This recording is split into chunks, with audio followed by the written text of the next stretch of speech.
Okay, so for today, I'm going to screen share with you.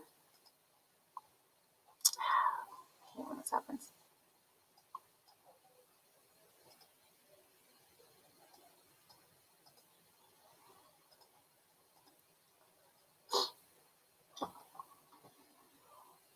Okay, so I'm just going to point you to Schoology again. So those of you that haven't finished the test, oops, it's right here. It's the legislative branch summative. Please get that done as soon as you can. It was due last week. I know it says due Friday the 30th. That's just because I have to put a due date on there to keep it open. We have started the executive branch, and I'm just going to show you the executive branch organizer is here. If you click on it, it's going to bring you to the organizer. And this is that review. It's like from Unit 2. I think it'll help you guys as you're studying. It can be even something that you guys pull up when we have class, or after class you can look to the slideshow to help with some of the answers. It might not get you everything because some of it is going to be a little more in-depth than we would have in class, but take a look at it. Today we're going to be going through lessons 2 and 3 and looking at the different roles that the president has as head of state, chief executive, commander-in-chief, and chief diplomat. And like I said, we might not go through everything that's on this sheet, but it's all in order of how it falls in the book. So I'm hoping that's helpful for you guys. Okay. That being said, we're gonna move into the slideshow, and like yesterday, I think I'm just gonna have it up like this because if I try and make it big, things get cut off. Well, maybe they won't today. We'll try it.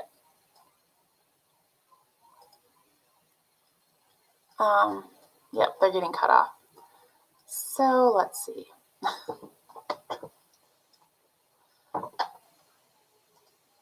So yeah. So do you want me to take my test after you're done? I'm a little confused. Rachel, is that Rachel? Yeah. Hi, Rachel. Yeah, if you can take your test after I'm done with class and I won't take the whole class hour, that would be fabulous. Okay, thank you. Yeah, of course. And then I'm not worried about the rule about, having all your summatives in and things like that. If you want to do corrections and retake the test, I am completely okay with that. Another student in the class did that, and she got like a 97% the second time around. So if you want to do that, please go for it. Make your corrections, and then we can talk about retaking it. So to make the correction, yep. Do I write it out on a piece of paper like normal? You can write it out and screenshot it and send it to me, or you can make a little Google Doc and put it in there and share it with me, whatever's the easiest for you. And all you need to do is write down the number of the question, and then, you can write what the correct answer is. Okay. So, and some of you have been having trouble with how a bill becomes a law. Check out the slideshow on that. That's in week 7. It's laid out pretty, steps 1 through 10, and the steps follow that pretty closely. So take a look at that if you're having trouble with that one. I want to help you guys be successful, but I have to have you take the test in order to do that. So, okay. So today we're looking at the powers and the roles of the president. So I have some of these things that I think are kind of fun. So just shout out what you think. So it says, read the following examples of government actions which fulfill the president's role as head of state or chief executive. So let's talk about that a little bit. The head of state, and I'm sorry, I'm flipping back, I know. As his role in head of state, the president is basically representing our country. As chief executive, I'm just going to skip down here. It's the president executing laws. So state is more of a formal role, whereas executive is actually dealing with the day-to-day dealings of our nation and laws and executive orders and things like that. So going back to this slide, if the president gives a Presidential Medal of Freedom to British Prime Minister Tony Blair, would that be a head of state or a chief executive role?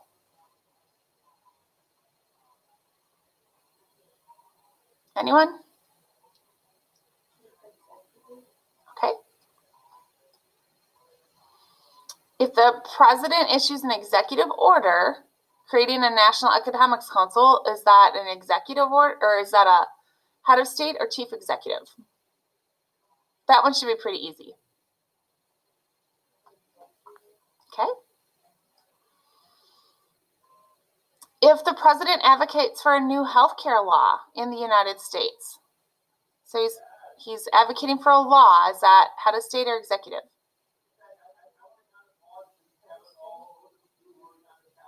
Okay, remember it's a law. So when we're dealing with laws, it's where? Yep. If the president throws out the first pitch at a World Series game, is he representing our nation as head of state or as chief executive?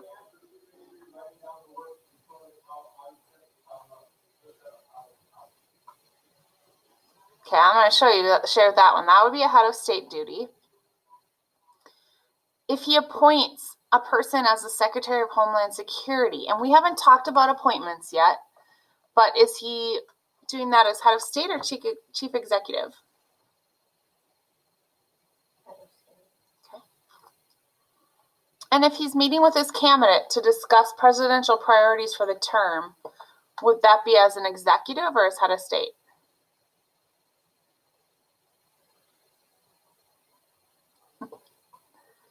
Anyone besides Jessica?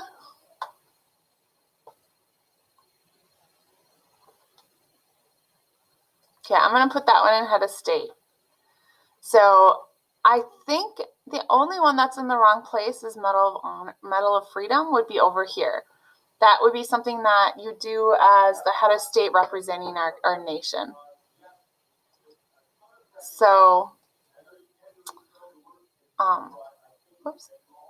So that's here. So if you want to do that little interactive activity, you're welcome to. Okay, the next thing I have is just a short video kind of overviewing the roles of the president. And you guys should be able to bring that up just by clicking on the picture.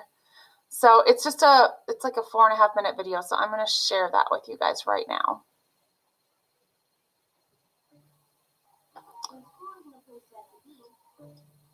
Want to go to school where remote learning can be as remote as you want, like a Verbo.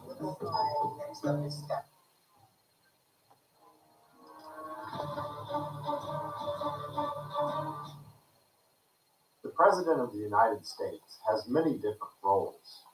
What are some of these roles? How does the President fulfill these duties? One of the most important roles the President must play is to serve as the Commander-in-Chief of all United States Armed Forces.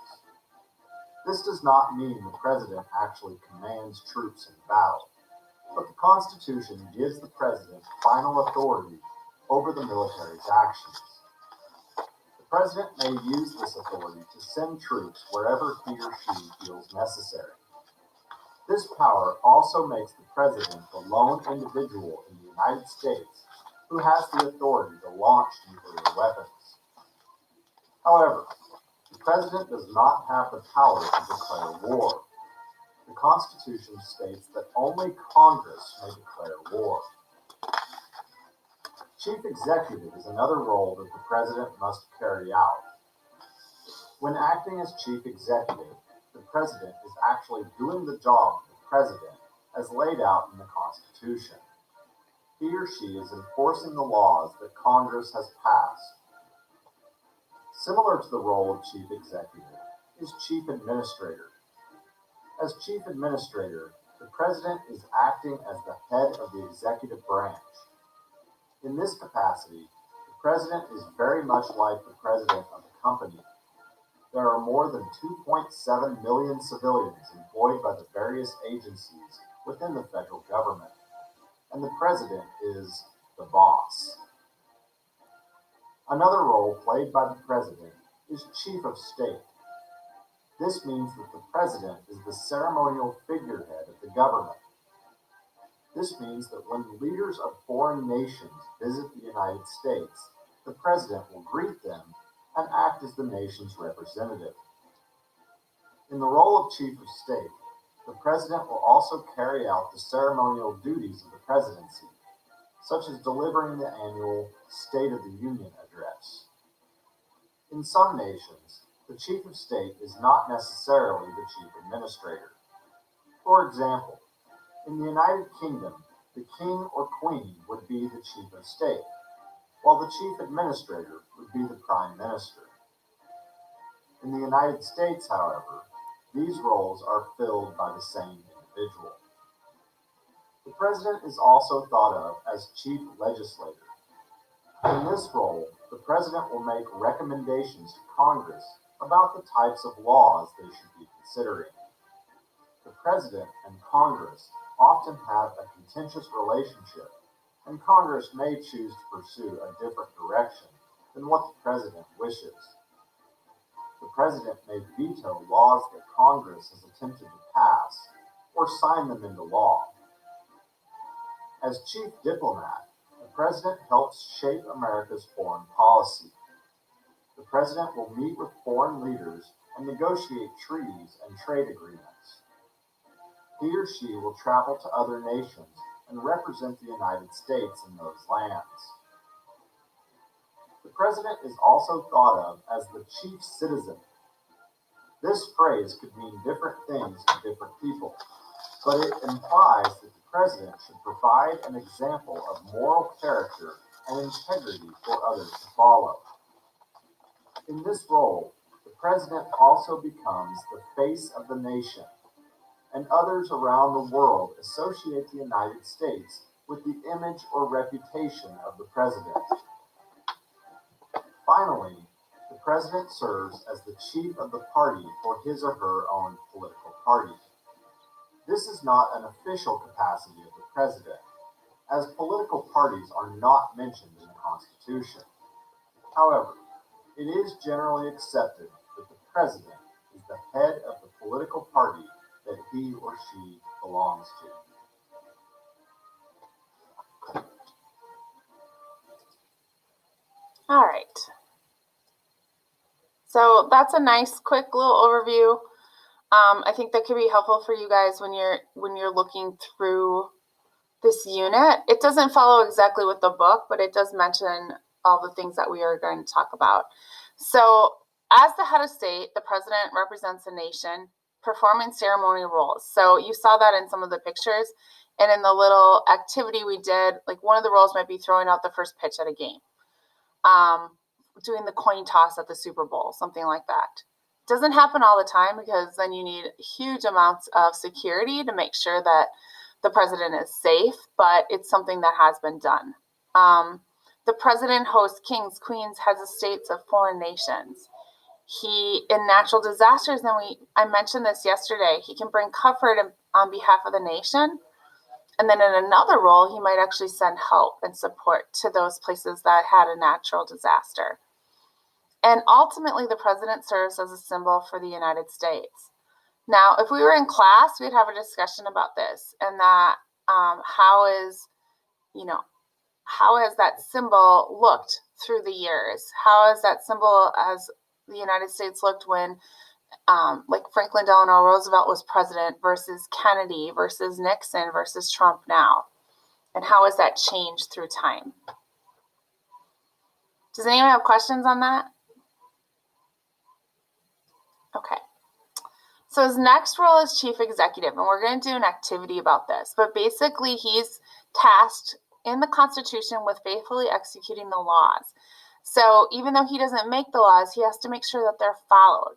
He can certainly suggest laws, and he has the task of signing laws or bills into law also. The president also appoints executive branch officials such as judges. And the check on that is that they all have to be confirmed by the Senate. He issues executive orders, and we're going to have an activity on that. He may impound funds approved by Congress. And this was in our last unit too. But basically he might say, yep, you can say that we're going to spend that money, but we're not going to spend it. So that has actually stopped some funding from going to different organizations and things like that. And then finally, these are some of your vocab words. It's on your sheet. He has the power to grant reprieves, pardons, and amnesty. So those are definitions that you should look up, but I think everybody knows what a pardon is. That's when the president would forgive somebody for a crime they committed, and basically it's wiped off of their record. Amnesty would be, let's say some immigrants are coming from a foreign country and need protection and safety within the borders of the United States. So the president would grant them amnesty so that their country couldn't come after them.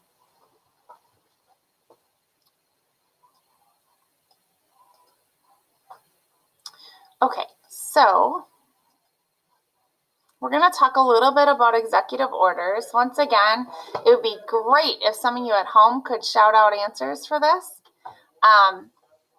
And this is just, can the president do this? Is it constitutional or not?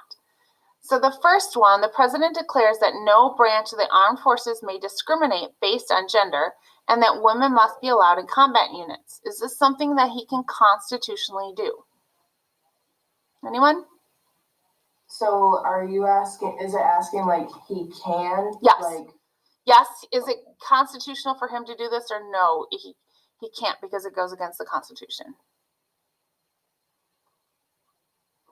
I would say no. Okay. Anyone else? Okay, Rachel says no. Okay, the president decrees that presidents may run for a third term in office. So he says, yep, I'm running for a third term. Can he do that? And not unless it's under a time of war. Right. And even then, it would be questionable if he could do that. Who is that? Who just answered that one? Hi, Mrs. Davis. It's Jacob. You remember me from Apex class? Oh, hi. Where are you? Going. You're where? I'm with Lexi. How's it going? You're hanging with Lexi. Good. What's new? Not much. Not much. Okay. No. Okay. Getting back to. Give a helping hand. Okay. Yeah, that's great. Okay. The president orders the Senate to end a filibuster. Can he do that? So remember, filibuster is that power of the Senate to basically keep on going to prevent a vote in the Senate from happening. No. Okay, no. Okay, we're going to look at these answers. So you guys were correct on the second two. The first one, yes. The president is the commander-in-chief of the military, so he does have the power to say, hey, you can't discriminate in the armed forces as far as who participates and that women can be in combat. Okay, let's try 3 more. So the president begins formation of a moon government agency after Congress passed a law establishing a U.S. colony on the moon. So he's establishing an agency under the executive branch. Can he do that? No. Okay. How about pardon a man convicted of mail fraud, which is a national federal law versus a state? Can he grant a pardon? Yes. Yes, he can. And then the final one, the president creates an amendment to the Constitution outlawing the burning of the American flag.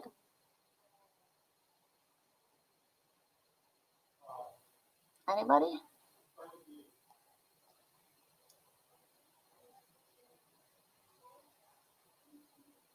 Okay, I'm going to just answer. So that one's no. Okay, so the first one is yes. The president can form executive agencies. That's part of one of his duties. The president can pardon somebody of a federal crime. And then the last one, the president absolutely cannot create an amendment because that has to go through Congress and our states in order to become a new amendment to the Constitution. All right.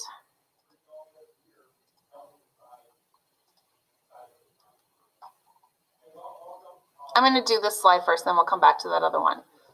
So I've mentioned Commander-in-Chief a few times. Basically, that just means that our president is the commander of all the armed forces. Congress, however, has the power to declare war and fund the military. So even though the president is in charge of the military, he can't just say, yep, I'm going to have a war. That has to go through Congress. The president himself is a civilian, meaning he's not a member of the military. Yet he's responsible for key military decisions. But know that he has a whole board of advisors that would advise him on how to proceed in military actions. Since many shadow war activities are classified, the level of accountability is reduced. And we're going to do an activity with that. In fact, I might skip the one before that. I'll just show you what it looked like. And during times of war, presidents often claimed increased power to protect the nation. So if we go back here, this is just a little flow chart on the order in the military. I gotta sneeze. So the president's on the top. Then he has a National Security Council, and this Security Council, like I said, advises the president, and there are military members on that council. The next position is the Secretary of Defense. It's part of his cabinet. That's a civilian member, meaning not in the military, but a lot of times they are former military. Underneath that, you have, under the Secretary of Defense, you have the different branches. The Secretary of Army, Air Force, Navy, Commandant of the Marines, because the Marines are part of the Navy, and Unified Combatant Commanders. So, just to answer these questions, the final authority in decisions regarding the armed force goes to the top. It goes to the president. What does this chart indicate about civilians and the role of the military? Well, we have civilians that are leading our military. Our president and our Secretary of Defense are often are civilians, even though they may have been former members of the military. So now I'm going to do one, and I think if you guys were in class, you would actually really like this one. I don't know about online, but I'm going to go through it anyway because I think it's interesting. And it's interactive, meaning that depending on the answer you pick, depends on how the nation's going to react to you. So I'll just read this and we'll talk about it. And I really do need you guys to kind of shout in as far as what you would do. So imagine you're the president of the United States facing an international crisis. Follow the following fictional scenario and explain how you would use your diplomatic or war powers to address the situation. So there's trouble in Zambia, which isn't a real country. Zambia is a leading exporter of petroleum to the United States. Although it is friendly to America, Zambia's government is a dictatorship that oppresses its citizens. Rebel forces with communist ties have gained strength in Zambia and are threatening to topple its regime. The desperate Zambian dictator asks you for help. Losing this source of oil would hurt the American economy, but Congress, controlled by the opposition party, has shown little support for Zambia's government. Remember that their government is an oppressive dictatorship. So, what would you do next? You can ask Congress to declare war on the Zambian rebels and send in U.S. military forces. You can send U.S. forces to fight Zambian rebels without congressional approval. You can conduct a covert shadow war against the rebels with special operations and drones. Or you can negotiate an executive agreement with the Zambian rebels to continue oil exports to the U.S. after they gain power. So basically, the first three would be you're going to go against the rebels because you want to keep that oil interest going with Zambia. Or D would be you're actually going to work with the rebels to overthrow the government and sign an agreement saying that if that happens, that you'll continue trading with them. So what would you guys do?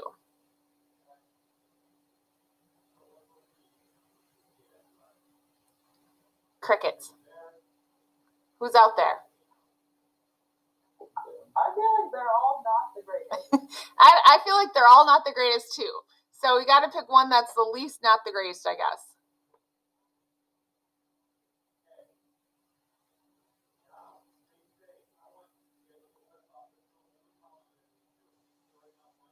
Anybody? And for this one, there's Congress declare war. okay. So we're going to ask Congress to just declare war because we want to keep that petroleum trade going strong. So this is what's going to be the result. So Congress is unwilling to fight for a totalitarian regime. Congress doesn't want to support this dictator. And both houses of Congress reject your declaration for war. Meanwhile, Zambian rebels have surrounded their capital. Government forces cannot hold them off much longer. So Congress is like, nope, we're not supporting a dictator. What do you do next? Do you send U.S. forces to fight the rebels without congressional approval? Do you take no action in Zambia and deliver a speech criticizing Congress for failing to aid a U.S. ally? Or do you negotiate an executive agreement with the rebels to gain oil exports after they gain power? I would do 3. You would do 3? Okay. Okay, your diplomats conclude a deal with the victorious rebels, allowing the U.S. continued access to Zambia's oil exports. At home, however, the opposition party labels you as a pro-communist for making this deal. Nations friendly with Zambia's disposed dictator make similar claims. Your approval rating drops several points.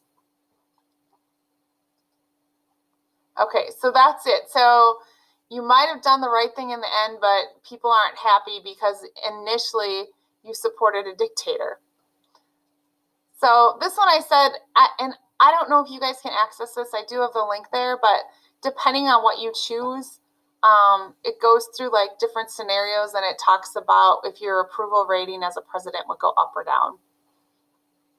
And even though this example isn't real, things like this have absolutely happened through time where the United States has gone in. I mean, it's happened in Iran when